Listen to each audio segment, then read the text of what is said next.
ময়মনসিংহ হালুয়াঘাট দারা বাজার।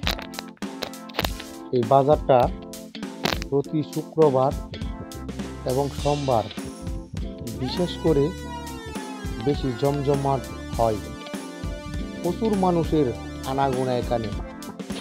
বিভিন্ন দূর দূরান্ত থেকে মানুষ এই বাজারে আসে, বাজার করে। এই বাজারে অনেক রকমের দরকারি জিনিস আপনি পাবেন। আমি একটা পান মলে গেলাম, এখান থেকে আমি কিছু পান কিনছি। দেখেন পানগুলা বেশ সুন্দর, অনেক সুন্দর দেখা যাইতেছে পানের দোকানটা। যেহেতু এটা রাত্রের ভিডিও, তো পান লওয়া শেষ, এখন আমি চলে যাব। আপনারা কিন্তু আমার সাথেই থাকবেন। আমি অনেকটাই বাজারে আপনাদেরকে এখন ঘুরে দেখাবো। আমি 500 টাকা নোট দিয়েছিলাম, আমার কিছু বাকি টাকা ফিরিয়ে দিল। বাকি টাকাগুলা, দিনটা ছিল বৃষ্টির দিন, হালকা হালকা বৃষ্টি ছিল। ওই বৃষ্টির মধ্যে কিন্তু আমি এই যে দেখেন, এই যে পুরো রাস্তাটা ভিজা, টিপ টিপ করে বৃষ্টি পড়ছিল। তখন একটা দোকানের কাছে গেছিলাম বৃষ্টির জন্য দাঁড়াইতে, তারপর বৃষ্টিটা চলে গেছে, আবার বের হলাম। এখন আমরা ধুরাইল যে রুটটা গেছে সেই রুটে হাঁটতেছি।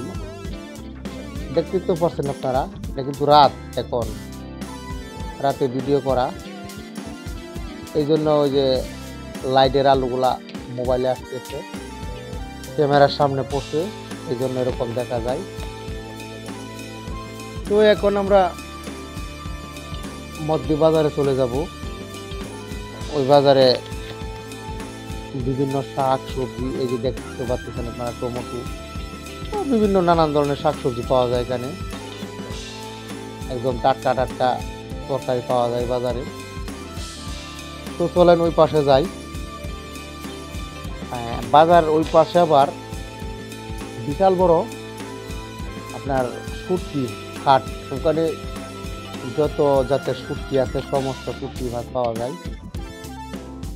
বিশেষ করে ময়মনসিংহ অঞ্চলে শুটকিটা ভালো একটা খাবার, অনেকেই খাবারটা খায়। তো সেই শুটকি মলে আমরা এখন যাচ্ছি।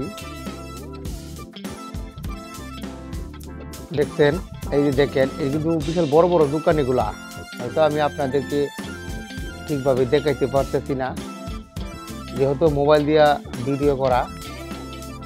দেখতে তো পারতেছেন আপনারা, এগুলা সব শুটকি। এখানে বিভিন্ন জাতের শুটকি মাছ পাওয়া যায়। আপনি প্রয়োজন মতোই আপনি যে শুটকি খান, সেই শুটকি আপনি এখান থেকে খরিদ করতে পারবেন। দেখছেন, এই যে দেখেন, দোকানগুলা কিন্তু অনেক বড় বড় দোকান।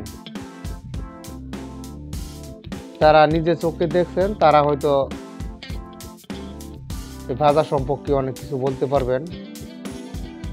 যেহেতু মোবাইলে ভিডিও করা, একটা ভিডিও দেখলে ধৈর্য ধরে অবশ্যই দেখতে হয়। যদি ধৈর্য ধরে ভিডিওটা দেখেন, তাহলে হয়তো আপনি পুরো বাজারটা দেখতে পারবেন। তো আমি অনেক ঘোরাঘুরি করলাম শুটকির মাছের বাজারে। অবশেষে একটা পানের দোকানও ছিল, একটা চা কি খাওয়ার পরে একটা পান নিলাম। পানটা খাওয়ার পরে আবার এই যে শুটকি মল দিয়ে আমি শুটকির হাট, যেখানে শুটকি বিক্রি করা হয়, এগুলো ইলিশ, নোনা ইলিশ বলে তাকে আমরা, এই ইলিশগুলা, এগুলা শুকনা ইলিশ। তো সর্বশেষে আমি ইলিশ মাছ পর্যন্ত রইলাম।